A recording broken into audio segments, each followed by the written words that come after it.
My son-in-law raised a glass of expensive champagne and smiled like a man who had just stolen my warehouse.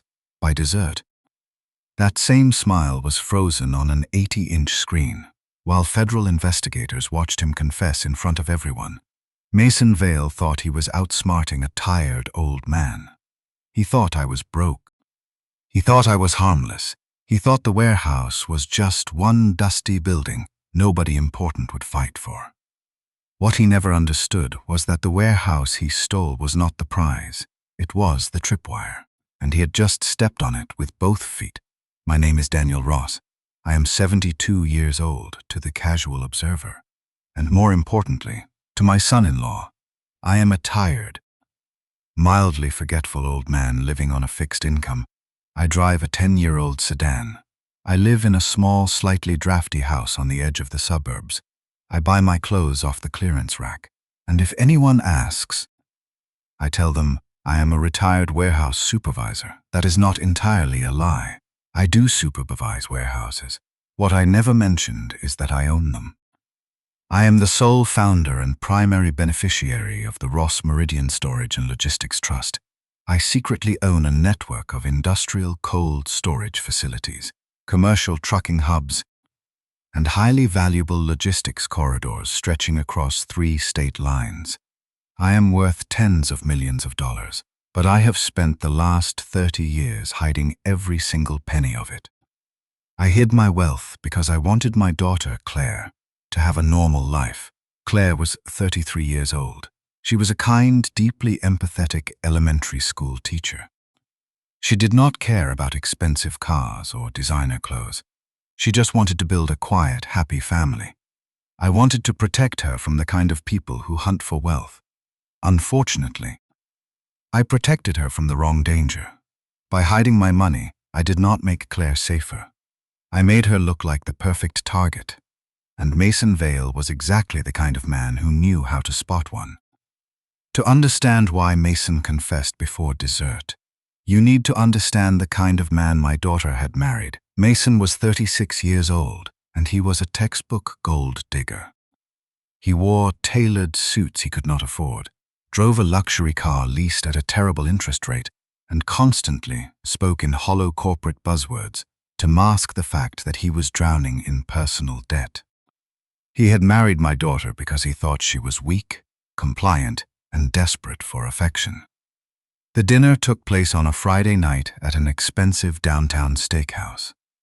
Mason had organized the dinner, inviting both Claire and me along with his own mother, Victoria Vale. He had vaguely described the evening as a special family celebration. I arrived exactly on time, wearing my best suit. It was clean and pressed, but it was at least 15 years old and admittedly smelled faintly of mothballs. I walked into the private dining room. Mason was sitting at the head of the table, wearing a flashy new watch. Victoria Vale was sitting next to him, wearing an excessive amount of jewelry and looking around the restaurant as if she owned it. Victoria took one look at my faded suit and physically recoiled in her chair. She leaned over to her son, not even bothering to lower her voice. Claire really did marry down before she married up, didn't she? Victoria sneered loudly, ensuring the entire table could hear her. I pulled out my chair and sat down next to my daughter. Claire looked uncomfortable, nervously twisting her napkin in her lap. Before the waiter could even pour the water, Victoria snapped her fingers. "Waiter," she commanded, pointing a heavily manicured finger at me. "Please ensure Mr. Ross is given the standard stainless steel cutlery. I do not want him scratching the imported silver. He is probably not used to handling nice things." It was an insult so cartoonishly cruel and absurd that in any normal family, a massive argument would have erupted. But Claire, deeply conditioned by Mason to always avoid conflict with his terrible mother, just lowered her eyes and stared at her plate. I did not react. I simply smiled politely and unfolded my napkin.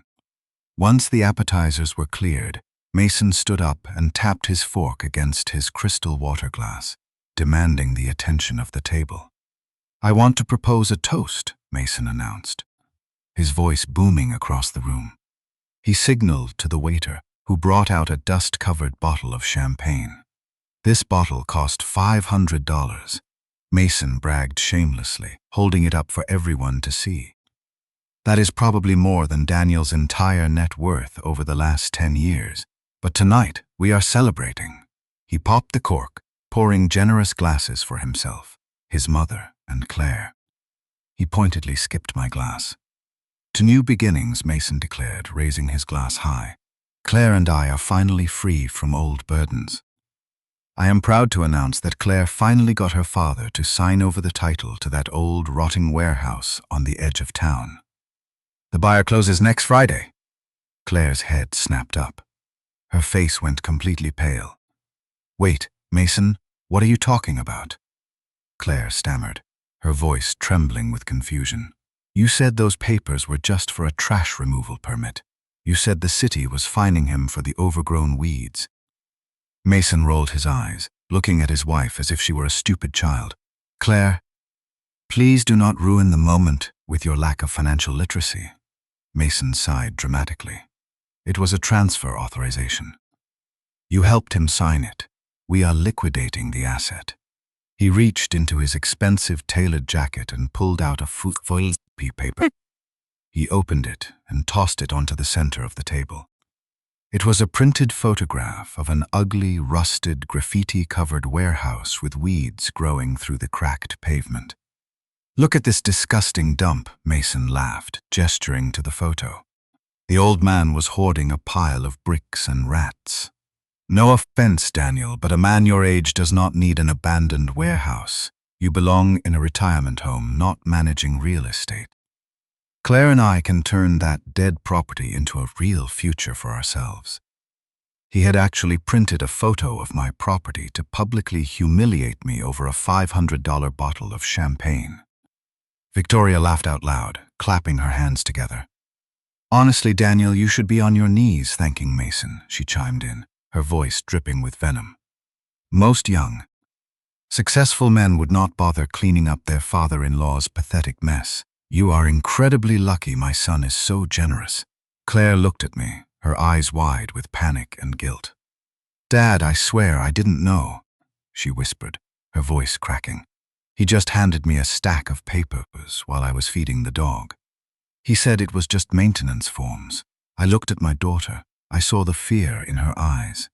I saw how this man had manipulated her, using her trust as a weapon to steal from her own family. I did not yell. I did not flip the table. I simply reached into the pocket of my faded suit jacket and pressed the small record button on my phone. I looked directly at Mason, who was grinning like a predator who had just trapped a helpless rabbit. What exactly did I sign, Mason? I asked, my voice calm, steady, and terrifyingly quiet. Mason smirked, swirling the expensive champagne in his glass. You signed the deed transfer authorization, Daniel. Mason said slowly, pronouncing the words as if he were speaking to someone with severe brain damage. Claire helped you, remember? You were having one of your forgetful mornings.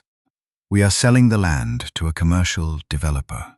He had just confessed, in front of witnesses, to tricking his wife and coercing an elderly man into signing away real estate. I smiled. It was a cold, hard smile that finally made Mason's arrogant grin falter just a fraction of an inch. That warehouse has been quiet for 20 years, Mason, I said softly, staring directly into his eyes. You should have asked why. The rest of the dinner was a masterclass in psychological torture for my daughter. Mason spent the next hour dominating the conversation, loudly detailing his grand plans for the money he was about to make from selling my property. He talked about upgrading his luxury car lease, joining an exclusive country club, and buying a massive new house. Claire sat in total silence, her food completely untouched. She kept looking at me with wide, tear-filled eyes, silently begging for forgiveness. She finally realized that the man she married was not a caring husband trying to help her elderly father clean up his life. He was a parasite. When the dinner finally ended, I declined Mason's fake, patronizing offer to pay for a taxi. I walked out into the cold night air, got into my 10-year-old sedan, and drove back to my small, drafty suburban house. I unlocked the front door and walked down the narrow hallway to the back of the house. There was a small, locked room at the end of the hall. It used to be my late wife's sewing room. To Claire and the rest of the world, it was just a storage closet filled with old boxes and forgotten memories. I pulled a heavy brass key from my pocket, unlocked the door, and stepped inside. The room was not a storage closet. It was a highly secure, heavily encrypted home office. There were 3 monitors glowing on a large wooden desk, connected to a private server that tracked the daily operations of the Ross Meridian Storage and Logistics Trust. I sat down in the leather chair, pulled out my encrypted phone, and dialed a number that very few people in the world possessed. Evelyn Grant answered on the first ring. Evelyn was the chief legal counsel and primary trustee for my entire logistics empire. She was a brilliant, utterly ruthless attorney who operated with the surgical precision of a military sniper. She was fiercely loyal to my family, and she possessed the legal authority to freeze millions of dollars with a single phone call.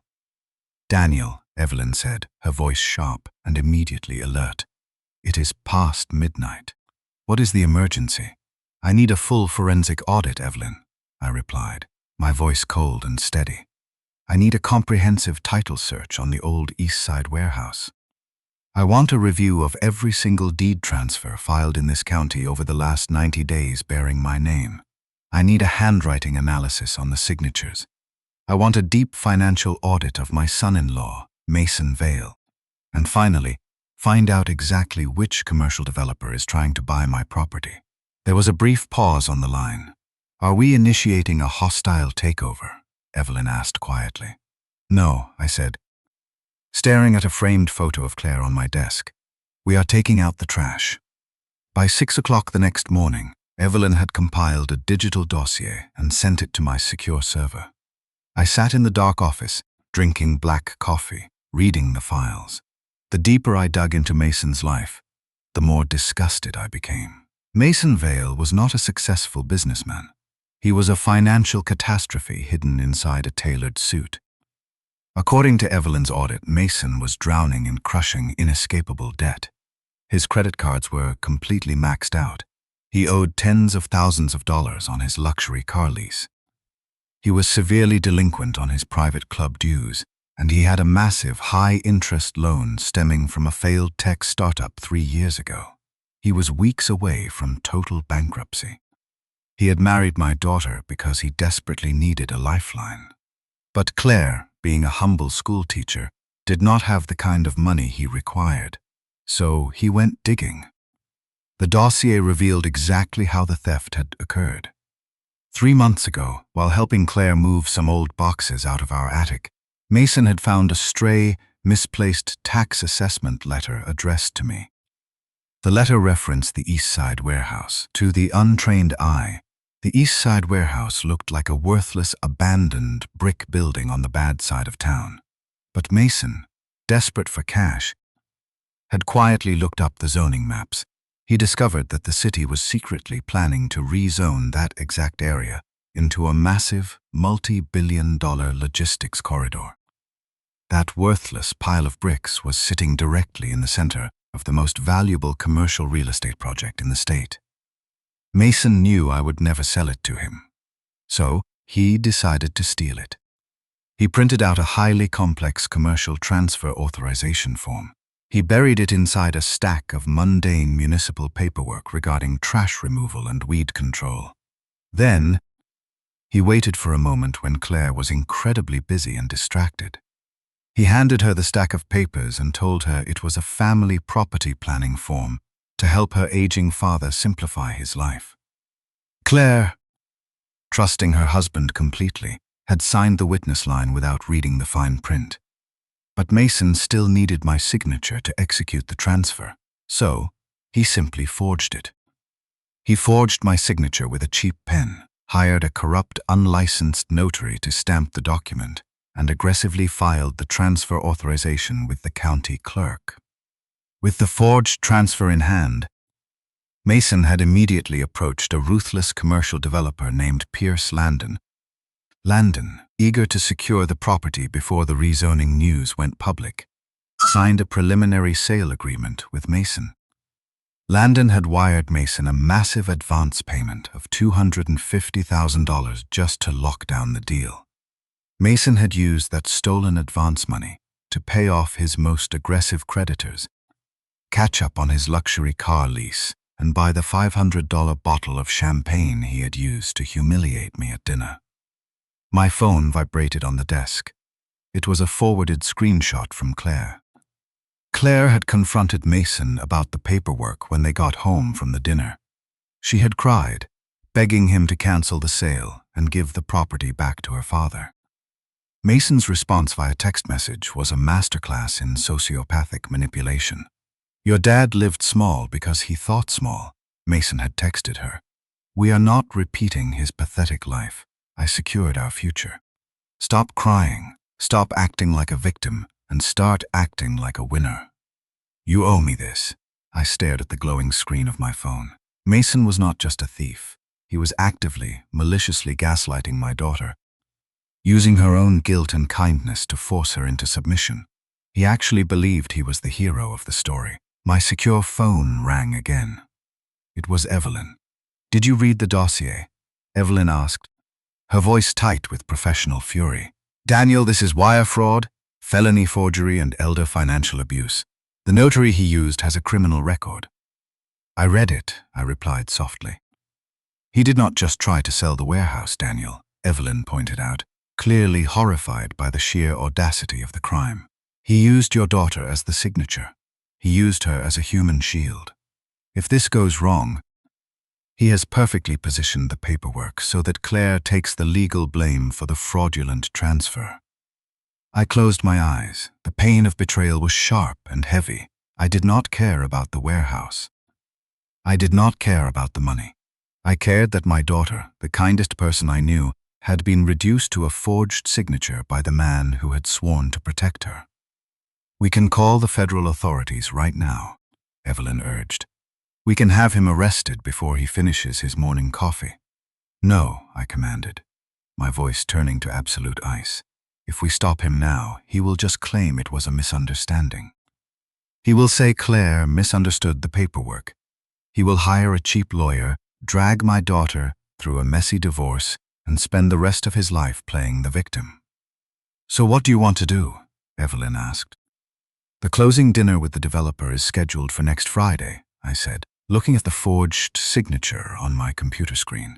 "He wants to sell a warehouse he doesn't own. Then we let him sign one more time." 3 days later, Mason drove his leased luxury car to the East Side warehouse for what he aggressively termed a final site inspection. He had brought Pierce Landon, the ruthless commercial developer, along with him. Pierce was a man who moved too fast, spoke too loudly, and believed that having a large bank account meant he was immune to the law. They parked outside the chain-link fence that surrounded the property. From the street, the East Side warehouse looked exactly like the worthless dump Mason believed it to be. The exterior brick walls were faded and covered in years of graffiti. The iron gates were rusted, and thick weeds were pushing their way through the cracked asphalt of the empty loading docks. Mason stepped out of his car, wearing an expensive designer suit, looking at the building with a sneer of utter disgust. "This is what the old man was clinging to," Mason mocked loudly, gesturing to the faded brick facade. "A pile of bricks and rats. He actually thought this place had sentimental value. I am doing the city a massive favor by tearing it down." Pierce Landon laughed, pulling a heavy steel sledgehammer out of the back of his SUV. Pierce was so arrogant and so confident in the fraudulent transfer paperwork that he didn't even care about basic legal procedure. Why wait for the demolition crew?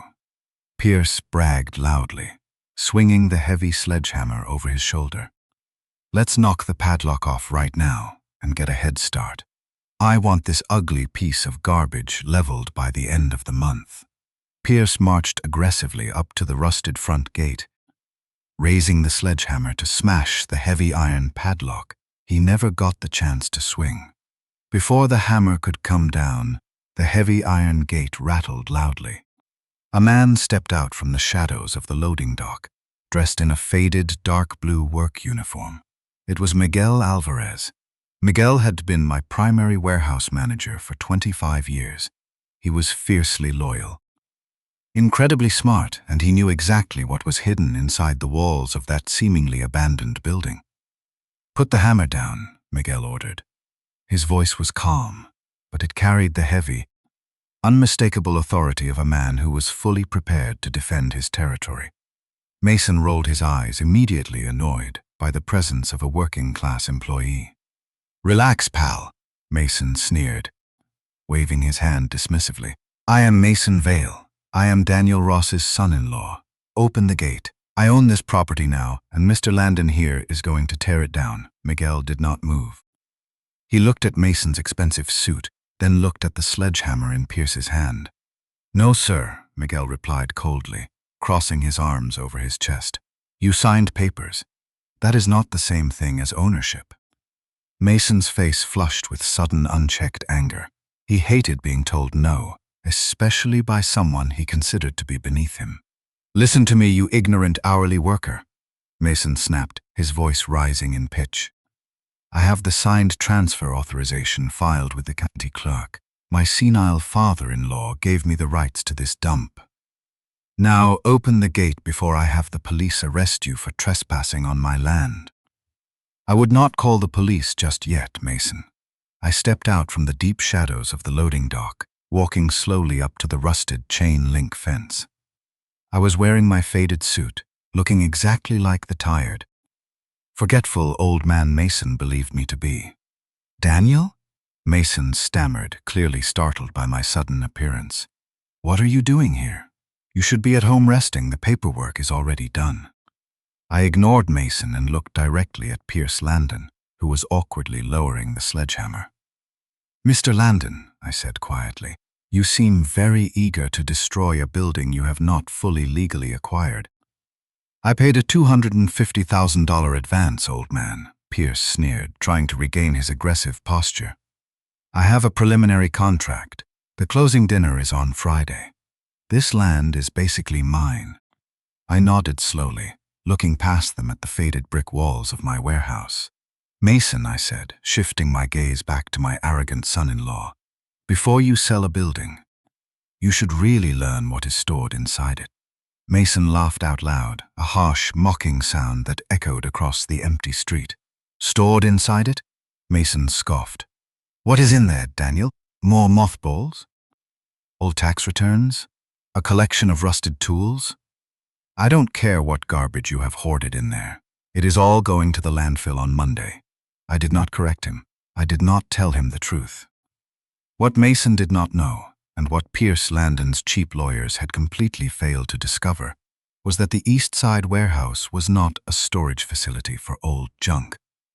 It was the heavily fortified, central legal nerve center of the Ross Meridian Storage and Logistics Trust.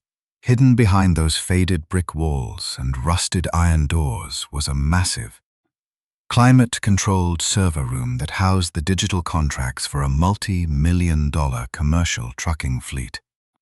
There was a secure vault containing the original bonded warehouse licenses required to move international freight across state lines.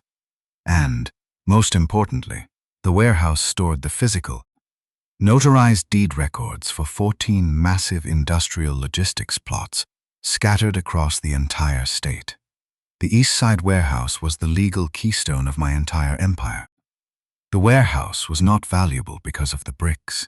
It was valuable because every license, every deed, and every operating key of my logistics trust ran through that building. Selling or demolishing it without my authorization would instantly trigger a corporate default, an immediate fraud lock, and a mandatory federal review. Mason thought he was selling an empty building. He was actually trying to sell the control room of a nuclear power plant, but I needed him to formally present the fraudulent paperwork at the closing dinner to seal his fate completely. "If you say so, Mason," I replied softly, stepping back into the shadows of the loading dock. I will see you at the closing dinner on Friday. Make sure you bring a nice pen. Mason smirked, believing he had just successfully bullied a weak old man into total submission. He turned to Pierce, gestured mockingly toward the warehouse, and they walked back to their expensive cars. Miguel stood next to me, watching them drive away. He has absolutely no idea what he is doing, does he, sir? Miguel asked quietly. No, Miguel. He doesn't, I replied, looking at the heavy iron doors of my empire. Mason thought the warehouse was empty because the shelves were bare. He did not understand that the most valuable things in a warehouse are often the things no one can see. Just hours before the closing dinner, Mason cornered my daughter in their kitchen.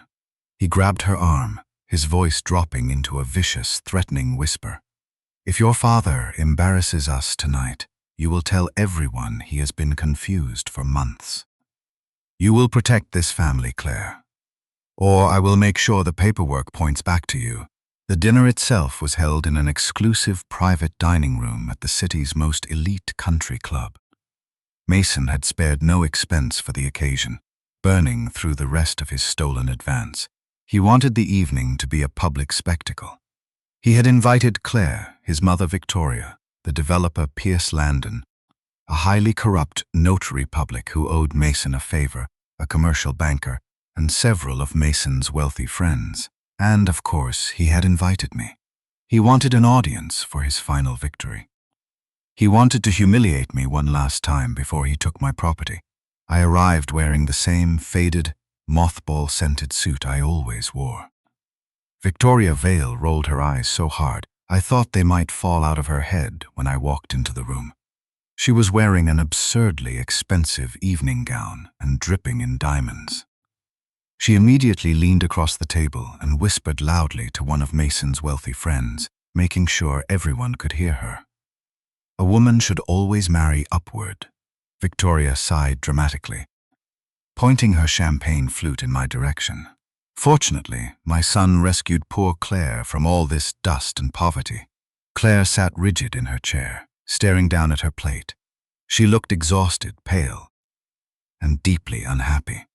She had been carrying the crushing weight of Mason's manipulation for weeks, completely unaware of the massive fraud she had unknowingly facilitated. The dinner proceeded with sickening arrogance. Pierce Landon bragged about the luxury high-rise he was going to build on my property, while the corrupt notary and the sleazy banker laughed loudly at his terrible jokes. When dessert was finally cleared from the heavy mahogany table, Mason stood up. He smoothed his expensive tailored jacket and tapped his fork against his crystal glass. I want to propose a final toast, Mason announced, flashing a bright, aggressively fake smile around the room. He raised his glass of expensive vintage wine. To my beautiful wife, Claire, who finally convinced her stubborn father to stop living in the past. And to the East Side warehouse, which will soon become something actually useful. The wealthy friends clapped politely. Victoria beamed with pride. I did not pick up my glass. Instead, I reached into the pocket of my faded suit jacket and pulled out my smartphone. I calmly placed it on the table, leaning it casually against my crystal water glass so the camera faced directly toward Mason. I tapped the screen a few times, navigating past my standard apps, and initiated a secure, highly encrypted video call. Before you celebrate the sale of my warehouse, Mason, I said, my voice cutting through the polite applause like a frozen blade. I want you to explain exactly how you got my signature on that transfer authorization. The room went completely silent. Pierce Landon frowned, shifting uncomfortably in his chair. Mason laughed, a nervous, patronizing sound. He looked around the table, trying to play off my question as the rambling of a confused old man. You signed it, Daniel, Mason said, speaking slowly and loudly. Claire was there. She helped you with the paperwork. Maybe you forgot. We can get you a doctor if your memory is slipping. I did not forget, Mason, I replied softly. I recorded. I pressed a button on my phone. Instantly, the massive 80-inch flat-screen television mounted on the wall of the private dining room flickered to life. I had wirelessly cast my phone's screen to the display. The faces of 3 people appeared on the massive screen, dialing into the video call. The first face was Evelyn Grant, my ruthless chief legal counsel. The second face belonged to a senior trust officer from the Federal Banking Commission. The third face was a grim-looking man wearing a dark suit, a lead investigator for the Financial Crimes Division. Mason stared at the television, his arrogant smile instantly vanishing. "What is this?" he demanded, his voice cracking slightly. "Who are these people?" Evelyn had already formally submitted the evidence package to the authorities that afternoon. The investigators were simply observing the attempted closing live. "This is an audit, Mason." Evelyn Grant's voice echoed loudly through the dining room speakers. I tapped my phone screen again, switching the display to the digital dossier Evelyn had compiled. The first image to appear on the massive screen was the transfer authorization form Mason had submitted to the county clerk. Right next to it, the screen displayed a certified high-resolution scan of my actual legal signature from my trust documents. "I want you to look closely at the screen, Mr. Landon," Evelyn instructed the developer, her voice dripping with legal authority. "The signature on the left is the forgery submitted by Mr. Vale. The pressure marks are entirely wrong. The speed of the pen strokes indicates severe hesitation. The biometric analysis confirms a 0% match." Pierce Landon dropped his expensive wine glass. It shattered on the floor, but he didn't even notice. He was staring at the screen in absolute horror. The slide on the television changed. It showed a high-definition security camera, still taken from the hallway outside Claire's home office. It clearly showed Mason sneaking into the room in the middle of the night, carrying the stolen tax assessment letter. The slide changed again. This time, it displayed an undeniable bank wire transfer. It showed $250,000 moving from Pierce Landon's commercial holding company directly into Mason Vale's checking account. And finally, the screen displayed a screenshot of the vicious text message Mason had sent to Claire. "Your dad lived small because he thought small. We are not repeating his pathetic life. Stop crying, stop acting like a victim, and start acting like a winner. You owe me this." The entire dining room stared at the screen in stunned silence. The wealthy friends who had been laughing moments before were now shrinking back in their chairs, trying to distance themselves from a federal crime. Mason was panicking. His chest was heaving, but he desperately tried to find a loophole. "That recording is illegal," Mason spat, pointing a shaking finger at the screen. "You recorded me without my consent. That is inadmissible." The room went still. For a second, Mason looked like he might actually slip out of the trap. "Daniel did not need your consent," Evelyn's voice answered through the speakers, cold and completely unfazed. "But even if he did, the bank wire transfer, the forged notary stamp, and your own text messages were already more than enough." Mason's final shred of hope evaporated. He frantically looked around the room, searching for a way out. And then he did the most cowardly, despicable thing a man could possibly do. He pointed directly at his own wife. "It wasn't me," Mason shouted, his voice shrill and desperate, throwing Claire directly under the bus to save himself. Claire handled the family side of the paperwork. She was the one who got the signature. She organized the documents. I just submitted what she gave me. She is the one who forged it. Claire gasped, physically recoiling as if she had just been slapped across the face. She stared at the man she had loved, the man she had married, realizing that he was completely willing to send her to federal prison just to protect his own fake, arrogant lifestyle. Claire stood up from the table. She pulled out her phone, opened their text messages, and held the screen up for the entire room to see. "Then explain why you told me to stop crying and act like a winner," she said, her voice shaking but finally carrying the sharp edge of defiance. "Explain why you threatened to frame me." Mason didn't care about her pain. He only cared about his survival. "You were useful, Claire," Mason screamed at her, his true, Sociopathic nature finally exposed for the entire room to see. You are just a pathetic, low-income school teacher. The police will go easy on you. Tell them you made a mistake. Sign a confession. I am a businessman. I cannot have a felony record. You owe me this. That was the exact moment the heavy mahogany doors of the private dining room swung violently open. Evelyn Grant walked into the room in person. She was flanked by two highly intimidating federal agents wearing dark windbreakers. "The warehouse sale is permanently frozen," Evelyn announced, her voice echoing with cold authority. "The buyer's funds are locked. The deed transfer is void pending a federal fraud review." Pierce Landon jumped up from the table, his face pale with terror. He pointed a shaking finger at Mason. "I had absolutely nothing to do with this." Pierce yelled, desperately, trying to save his own company from federal scrutiny. "He told me the paperwork was clean. I am out. I am not buying a federal investigation." Pierce grabbed his expensive coat and practically ran out of the dining room, abandoning Mason completely.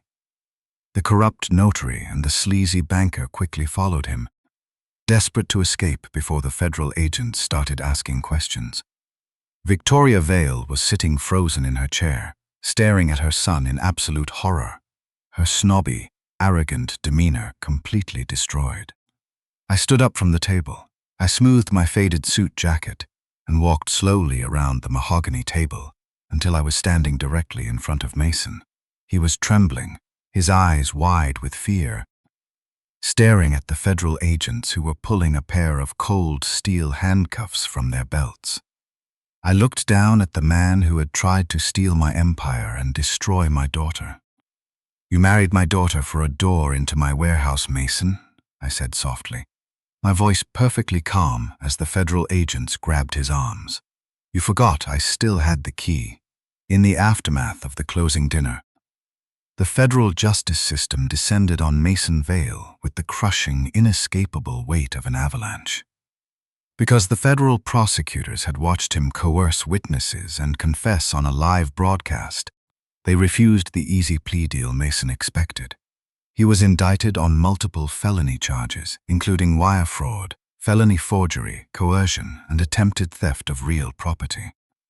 Because he had used federal banking wires to receive the advance, prosecutors added financial crime enhancements that made his sentence far heavier than he expected.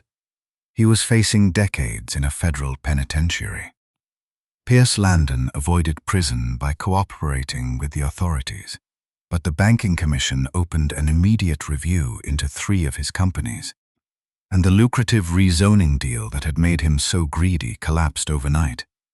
2 weeks after the arrest, Victoria Vale showed up at my small, drafty suburban house. The arrogant, incredibly snobby woman who had loudly mocked my faded suit and ordered the waiter to hide the silver from me was completely gone. She was standing on my porch, her designer makeup running down her face, crying hysterically. Mason's arrest had triggered a massive financial audit of her own accounts, revealing that her wealth was entirely built on high-interest debt that she could no longer afford to pay. "Daniel, please," Victoria begged, grabbing my arm as I stood in the doorway. "You have to drop the charges. You have all the money in the world. You do not need to do this. You are destroying my son." I looked at the woman who had watched her son emotionally manipulate my daughter for years and done absolutely nothing to stop it. I gently pulled my arm away from her frantic grip. "No, Mrs. Vale," I said quietly, demanding the respect she had refused to give me. "I am only returning him to the life he earned." I closed the door. In the weeks that followed, Victoria's country club membership was publicly revoked. Her leased jewelry was repossessed, and the wealthy friends she had desperately tried to impress completely abandoned her. Mason, the man who wanted to be a real estate magnate, became the ultimate laughingstock of the elite circles he had tried to infiltrate. The next morning, Claire faced Mason one final time. The meeting took place in a sterile, heavily guarded conference room at Evelyn Grant's downtown law firm. Mason was wearing a bright orange prison jumpsuit, his hands cuffed to a heavy metal ring bolted to the table. His expensive haircut was gone. The fake corporate swagger had completely vanished. He looked exhausted, terrified, and utterly defeated. Claire sat across the table from him. She was no longer the quiet, timid woman who had stared at her plate during dinner. She sat up perfectly straight, her eyes clear and completely focused. She slid a thick stack of legal documents across the table. They were the final annulment and divorce papers. Mason stared at the papers, his hands shaking slightly. He looked up at Claire, desperately trying to summon the manipulative charm that had worked so well in the past. "Claire, you know I loved you," Mason pleaded, his voice cracking. "I just got desperate. I made a mistake, but I always saw the potential in you. I married you because I saw your potential." Claire did not blink. She did not cry. She looked at the man who had tried to send her to prison to save himself, and she finally understood the truth. "No, Mason," Claire said, her voice perfectly calm and completely unbreakable. "You didn't marry me because you saw potential. You married me because you saw a locked door, and you thought I was the key." She pushed a pen across the table. "Sign the papers, Mason." Mason realized that he had completely lost his power over her. With shaking hands, he picked up the pen and signed the documents, effectively erasing himself from her life forever. Claire walked out of the conference room and never looked back. Later that afternoon, I drove Claire to the East Side warehouse. Miguel Alvarez was waiting for us at the front gate. He smiled warmly at Claire, unlocked the heavy iron padlock, and pushed the rusted gates open. I walked my daughter past the faded brick facade, past the weeds growing in the cracked asphalt, and into the dark, echoing interior of the building. We walked past the heavily fortified server rooms and the steel vault containing the title deeds to a massive industrial logistics empire. But I didn't stop there. I led her to a small, unassuming wooden door near the back of the warehouse. I pulled out a heavy brass key and unlocked the door. Inside was a small, perfectly preserved office. The walls were covered in faded wallpaper. There was an old wooden desk, a heavy mechanical adding machine, and a worn-out, uncomfortable-looking floral sofa pushed against the far wall. Claire stopped in the doorway, staring at the room in confusion. "What is this place, Dad?" she asked quietly. "This is where it all started, Claire," I explained, walking over to the old wooden desk. "This was your mother's office. 35 years ago, we bought this single, crumbling warehouse with every penny we had. We couldn't afford to hire employees. We couldn't afford a security system. So, your mother would sleep on that terrible floral sofa every single night, keeping the books and watching the inventory while I drove the delivery trucks." Claire walked slowly into the room, gently touching the back of the old sofa, tears welling in her eyes as she realized the massive, heartbreaking sacrifice her parents had made. "We built the entire Ross Meridian empire from this single room," I continued softly. "I always intended to leave this warehouse and the entire trust to you. But I couldn't give it to you while you were still letting someone else make your decisions." I walked over to her and gently placed the heavy brass key to the office in her hand. "Did you hide the warehouse from me because you thought I was weak?" Claire asked quietly, looking at the faded wallpaper. "No," I replied, placing the heavy brass key in her hand. "I hid it because I was afraid. And fear is not the same as wisdom." "This is not an inheritance, Claire," I told her quietly. "This is a responsibility. Are you ready for it?" Claire looked up at me. The tears were gone. Her eyes were sharp, determined, and completely focused. "Yes, Dad," she said, "I am ready." Over the next year, Claire completely transformed her life. She stopped teaching elementary school and began aggressively training under Evelyn Grant and Miguel Alvarez. She learned the incredibly complex legal structures of the logistics trust, mastering the supply chain networks and taking control of the commercial property portfolios. But she didn't just manage the wealth, she fundamentally changed it. Claire refused to sell the Eastside warehouse to Pierce Landon or any other ruthless commercial developer. Instead, she poured millions of dollars into fully renovating the old brick building. She replaced the rusted gates with sleek glass doors. She cleared the weeds and planted a massive, beautiful community garden. 12 months after Mason was sent to federal prison, Claire officially opened the newly renovated facility to the public. It was no longer an abandoned building. It was the Ross Meridian Training Center. It was a massive, fully funded vocational facility designed to provide free logistics, engineering, and trade training to single mothers, unemployed laborers, and military veterans who needed a second chance at life. Claire used the very building her ex-husband had tried to steal to build a future for people who actually deserved one. I stood in the back of the crowd on opening day, wearing a slightly nicer, newer suit, watching my daughter stand at the podium. She spoke with incredible confidence, officially cutting the ribbon on the new facility as hundreds of people cheered. I smiled, feeling an overwhelming sense of pride. I never told my daughter the truth about the warehouse because I wanted to protect her from people who loved money more than they loved her. In the end, my strategy had not worked perfectly. Secrets never do. But the warehouse had taught Claire what I should have told her years ago. Value is not the same thing as price. The old brick building had done exactly what it had always done. It stored what actually mattered, and it locked out what did not.